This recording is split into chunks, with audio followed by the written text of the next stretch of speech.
Welcome to Create Momentum for Positive Mindset. Today, my guest is Stefan Romeo. Stefan Romeo is an artist. He is well known for his innovative art and urban art. I welcome you and thank you very much. Hey, how are you? Thank you, Shazal. Thanks for having me. I'm all good, all good. I like your art as we talked about it, and today we're doing a podcast about your art. So Romeo, so you tell me, how did you how did you become an artist, or you started your artwork? It just started out as a child. I had a vivid imagination as a kid. I always had a big imagination, and I just like to create things. I always found a way to create different things or whatever. So I just grew into me. It just grew into me. The whole creativity thing just grew right into me. It was just something that was always there. Just had to explode at some time.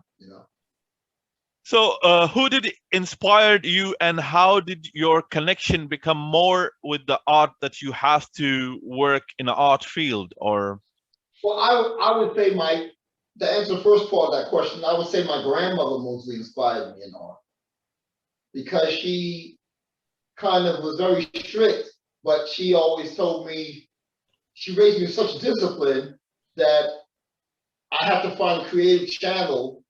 When I got playtime, when I was able to play or go out with my friends, I have to value that time. So within that time, I have to become very creative, So making up toys, making up games, all these kind of things influenced my childhood and influenced my art career.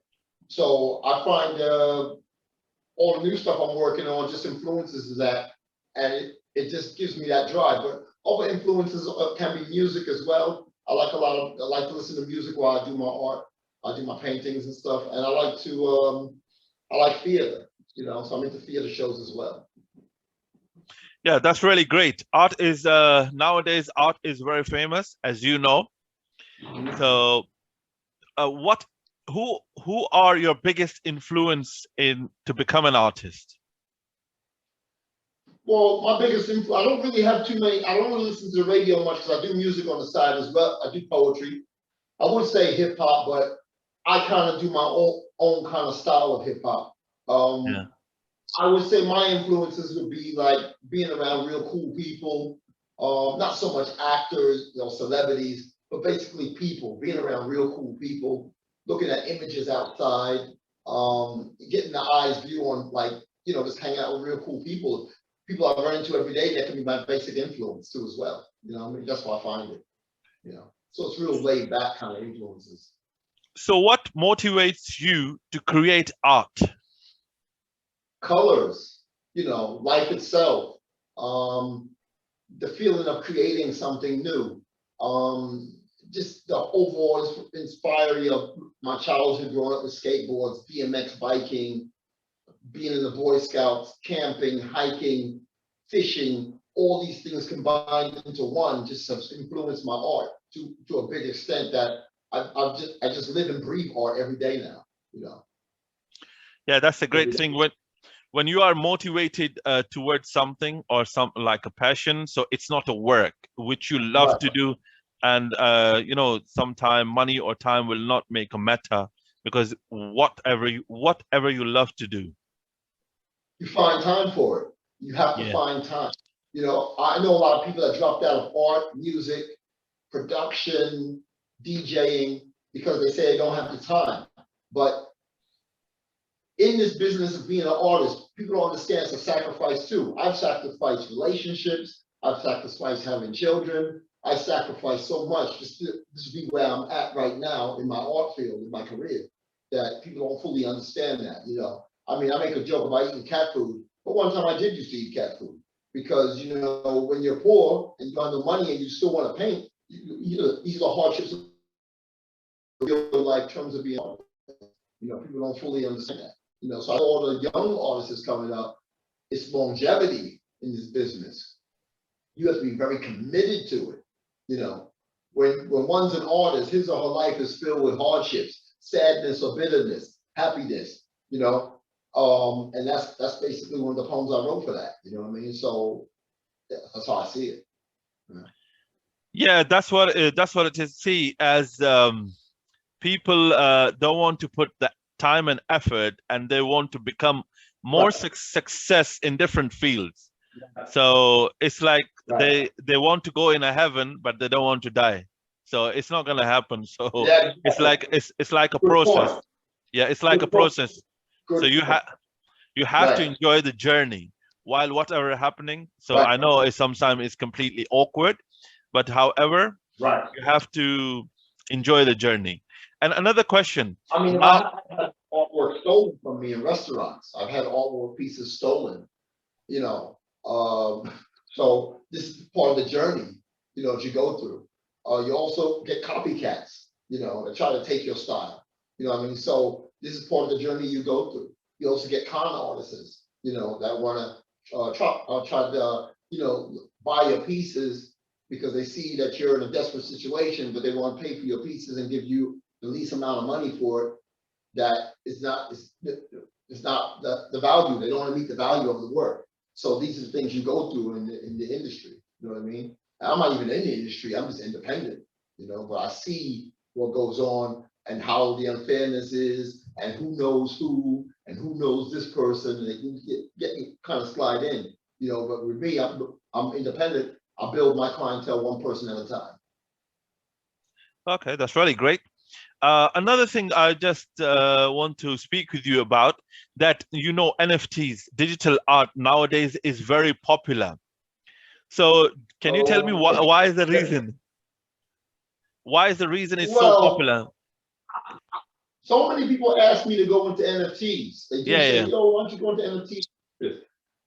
I haven't done that yet because I don't fully understand the market yet of NFTs. I don't fully understand it. I do find it very interesting. It's creative, but I'm more into I still like wall art, things that you can touch and, kind of look at and feel the texture on them, them kind of, I'm into touching and feeling the textures of things. Whereas watching things on a TV screen, it just looks like a still shot cartoon to me. It just looks like, that's what it appears to be. Not to down them, NFT people, is all good. And I might get into that when I further understand the market. I might get into it as well. But for right now, I like to deal with texture and get my hands dirty a little bit. Get my hands dirty. Yeah, it's absolutely fine. I just wanted to ask because it is just related. Nowadays, you see a small picture, which for some people it does not make us worth millions, and people are like, right. I love money too, but I don't love money to the extent that I don't want to exaggerate payment of art. You know what I mean? My pieces, I'll sell pieces for like 200, or I'll sell a piece for 50 quid or $50 because I know it's going to a good home. I know people appreciate my work. I'm not really into all this money thing. Yeah, true, you do need money to survive and everything, but I'm a humble person. I'm very humble with my stuff. You know what I mean? That's just the way I was raised, to be humble and to appreciate what you have at the time. So I basically don't get involved. I know my friends tell me, oh, this man made $1 million and $1 billion and all this stuff. And it's like, do the people appreciate it? Or, is he serious? Or is he just in it for the money? Or was he, what's it in for? What's he in for? I'm in it for, because I love art. I love to create. I love to put people's, have them look at my work and see something different reactions happen to their faces as they look into it. I like to take them on a ride and take them into my world and make them have the enjoyment of being in my world and seeing what I'm coming up with, and that's the high for me. I enjoy that feeling of seeing them happy looking at my work. Yeah, you're absolutely right. That I always use a quote from Dale Carnegie books, How You Win People and Influence Friends.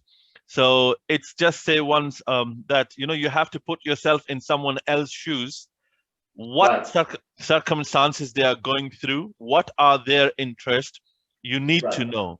Like you said, maybe I force you for NFTs, you might not be ready at this precise moment. Maybe you can sell £1 billion of an art, but you're not ready. So I appreciate everything. And I also say that, you have to appreciate to the people, whatever circumstances they are, whatever their interest is, you have to see from their point of view. Right. So you have exhibition in Shoreditch, which will be on the 25th of May. So do you always organize exhibitions for your artwork? Yeah, I always do that. I do that independently as well, or I work with some galleries doing it. This one's going to be a nice one. I hope people do come down and check out my work. I'm going to do some live poetry as well for them too as well. So, and then free Prosecco, free wine. So hopefully they'll come down and enjoy the work as well. Not just come down and get drunk, but come down and enjoy the work as well. And that's on the 25th Wednesday at the Annexe Gallery in Shoreditch. So hopefully people will come down and take the time to come down, mark their calendars, and come down and enjoy themselves. Yeah. The last question, we are towards wrap up. So what will be your message to artists, or for your friends, or for your colleague, or anybody? What message would you like to give them? I might have to do that in a poem. You can. Being an artist is longevity, so I'll do it with the one I started out with. When one is an artist, his or her life is filled with hardship, sadness, or bitterness, or happiness that only one can fulfill their lives with, a never-ending willingness to cope with struggling. So, in that note, realize when you're an artist, it's not like television art. It's a real long journey, especially when you don't have backing. You might get backing, but if you don't get backing, that's not going to stop you. Keep going. Do what you love, but be genuine with what you do. Don't do everything for money. Do everything for feeling. You'll feel a lot better at the end of the day. Thank you very much, Stefan, for the podcast. I much appreciate that. And thank you very much. I will see